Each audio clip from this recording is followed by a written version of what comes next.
আজকে তো বাইরের দেশগুলোতে এরকম রেল লাইনের ওপর দিয়ে লোক যায় না, সেখানে আরবই থাকে। রেল লাইনের ওপর দিয়ে রেল ওভারব্রিজ আগের সরকার করতে দেয়নি। যে কোনো উন্নয়নের কাজ, আজকে দাঁড়িয়ে আছি আবার একটি স্টিল কোম্পানির ফাউন্ডেশন স্টোন আজকে লে করা হবে। আমাদের 60 দিন বয়স আমাদের এই সরকারের। তো ডেভেলপমেন্ট করার মানসিকতা থাকলে সব কিছুই হতো। একটা সামান্য ওভারব্রিজ করতে দেয়নি আজকে বিভিন্ন জায়গাতে। আসানসোলেও প্ল্যান হয়ে গেছে, স্যাংশন হয়ে গেছে, কিন্তু আসানসোলের কোটমোড়ের ওভারব্রিজ করতে দেয়নি। আমি এটাকে পারমিশন করিয়ে দিয়েছিলাম, কিন্তু এনক্রোচমেন্ট রয়েছে। আগের সরকার কোনো ইনিশিয়েটিভই নেয়নি।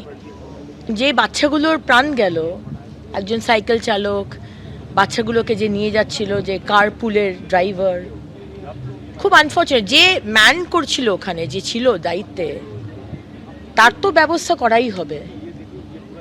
কিন্তু এই যে প্রাণগুলো চলে গেল, ছোট ছোট প্রাণ, কোনো ভাষা নেই আমার কিছু বলার।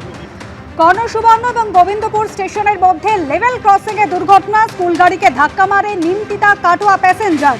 ট্রেনের ধাক্কায় গুরুতর জখম হয়েছেন স্কুল গাড়ির চালকও। দুর্ঘটনার পর আসেন ঘটনাস্থলে প্রাক্তন প্রদেশ কংগ্রেস সভাপতি অধীর রঞ্জন চৌধুরী। তার কি বক্তব্য এই দুর্ঘটনা নিয়ে শোনাবো।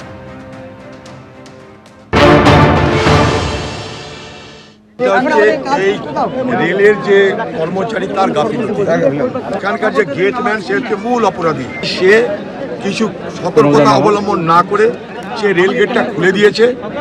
রেল গেট খুলে দেওয়া মানে এটা লেভেল ক্রসিং, এটা যদিও ম্যান লেভেল ক্রসিং, কর্মচারী আছে, সে রেল গেটটা খুলে দিয়েছে, কর্তব্যতা পালন করেনি।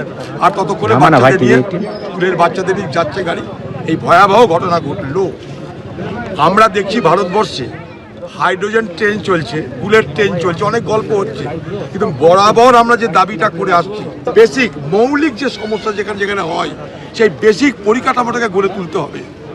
কেন এখানে কর্মচারী তুলে দিল? তাহলে কি সে ট্রেন্ড নয়? তাহলে কি সে জানে না? না তাকে কি কোনো ক্যাজুয়াল ডাকা হয়েছে, না তাকে কি আউটসোর্সিং করা হয়েছে, কোথাও থেকে নিয়ে আসা হয়েছে ভাড়া করে?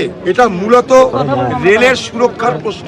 ধৃত দেবরাজ চক্রবর্তীর পুলিশি হেফাজতের মেয়াদ আরো বাড়িয়েছে বারাসাত আদালত। কথা বলবো আমাদের প্রতিনিধি সমীরণ পাল রয়েছেন আমাদের সঙ্গে। সমীরণ, কথা বলবো আমাদের প্রতিনিধির সঙ্গে। অভিষেক ঘনিষ্ঠ তৃণমূল নেতা এবং বিধাননগর পুরসভার প্রাক্তন কাউন্সিলরকে আরো 6 দিন পুলিশ হেফাজতের নির্দেশ দিল বারাসাত আদালত। হেফাজতে থাকাকালীন দেবরাজ চক্রবর্তী ব্যাংকের লকার থেকে 500 গ্রাম সোনা উদ্ধার হয়েছে বলে পুলিশের দাবি। দেবরাজ চক্রবর্তীর নামে থাকা প্রায় 8.5 কোটি টাকার সম্পত্তি হস্তান্তর হয়েছে বলেও দাবি পুলিশের।